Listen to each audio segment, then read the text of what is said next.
नमस्कार दोस्तों, साथियों। भगवान कहीं और नहीं, हमारे और आपके दिल में ही बसते हैं। दोस्तों, ईश्वर को ढूंढने के लिए उसे महसूस करने की जरूरत होती है। वो हर शख्स में बसते हैं। ये तो हम सब पर निर्भर करता है कि हम लोग भगवान को देख पाते हैं या नहीं। तो इसी विषय पर आज मैं आपके लिए एक ऐसी भक्ति में कथा लेकर आई हूँ जिसे सुनकर आपका मन भक्ति में डूब जाएगा। इसलिए दोस्तों, कथा को अंत तक अवश्य सुनिए। दोस्तों, एक 6 साल के बच्चे ने एक बार अपनी माँ से पूछा, माँ, क्या हम भगवान से मिल सकते हैं? सभी लोग कहते हैं भगवान है, तो कहाँ है? मुझे मिलवाइए, मुझे दिखाई क्यों नहीं देता भगवान? कहाँ है भगवान? मैं मिलना चाहता हूँ भगवान से। तो माँ ने कहा, हाँ बेटा, भगवान से कोई भी मिल सकता है। भगवान से मिलने के लिए किसी के ऊपर कोई पाबंदी नहीं है। कोई भी हो, छोटा बड़ा, नीचा ऊंचा, कोई भी भगवान से मिल सकता है। तो उस माँ ने अपने बच्चे को कैसे समझाया? माँ ने कहा, जिस दिन तुम सच्चे मन से ईश्वर की खोज करोगे, उस दिन वे तुमसे मिलने जरूर आएंगे। माँ ने ये कहते हुए उसके सिर पर प्यार से हाथ फेरा। बच्चे के दिमाग में ये बात अच्छे से बैठ गई और वो रोज इसी बारे में सोचने लगा। एक दिन उसने अपने मन में ये ठान लिया कि वो आज ईश्वर के साथ ही बैठकर खाना खाएगा। उसने 4 रोटियां एक कपड़े में बांधी और घर में किसी को बिना कुछ बताए वो घर से बाहर चला गया। चलते चलते वो बच्चा घर से काफी दूर निकल गया। सुबह से शाम हो गई और उसे थकान और भूख के कारण उसका बुरा हाल हो गया। 6 साल का ही तो था। तभी उसे कुछ दूरी पर एक तालाब नजर आया। उसके एक किनारे पर कोई महिला बैठी हुई थी। तो बच्चा उस महिला की ओर देखने लगा।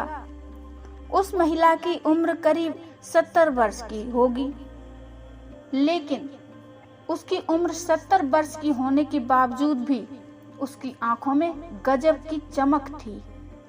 वो महिला भी उस बच्चे को देखकर मुस्कुराई और प्यार से उसके सिर पर हाथ फेरने लगी। बच्चे को लगा जैसे वो इस सुनसान जंगल में उसी का इंतजार कर रही थी। तो वो बच्चा वहीं पर बैठ गया। तभी उसे अपनी भूख का एहसास हुआ। उसने थैले से रोटी निकाली और खाने लगा, लेकिन कुछ ही देर में उसे अपनी गलती का एहसास हुआ। उसने सोचा कि ये बुजुर्ग महिला जो मेरे पास बैठी हैं, उनको मैंने कुछ भी नहीं दिया और मैं खाने लगा। ये सोचकर उसने एक रोटी बुजुर्ग महिला की ओर बढ़ाई और मुस्कुराकर बोला, माई, आप रोटी खाओगी? ये देखकर महिला के झुर्रियों वाले चेहरे पे अजीब सी खुशी आ गई और आंखों से खुशी के आंसू बहने लगे। यह देखकर बच्चा बोला, तुम क्यों रो रही हो माई? क्या तुम्हारा कोई सामान खो गया है? तो वो महिला कहने लगी, नहीं बेटा, ये तो खुशी के आंसू हैं। आज मेरी हर इच्छा पूरी हो गई है। ये कहते हुए महिला बच्चे के सिर पर हाथ फेरने लगी। ये सुनकर बच्चा मुस्कुरा दिया। उसने अपने हाथ से रोटी तोड़कर उस बुजुर्ग महिला को खिलाई। ये देखकर फिर से महिला की आंखों से आंसुओं की धार बहने लगी।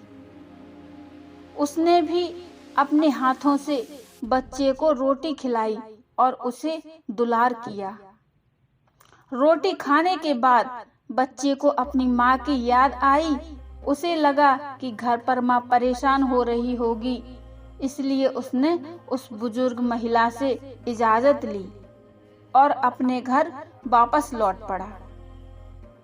बच्चा जब अपने घर पहुंचा तो माँ दरवाजे पर ही मिल गई। माँ का रो रो कर बुरा हाल था। उसने बच्चे को अपनी गोद में उठा लिया और उसे जोर जोर से चूमने लगी। ये देखकर बच्चा बोला, माँ, आज मैं भगवान से मिला। मैंने उनके साथ बैठकर रोटी खाई। मैं बहुत खुश हूँ माँ। उधर वो बुजुर्ग महिला जब अपने घर पहुंची तो उनकी खुशी देखकर घरवाले हैरान रह गए।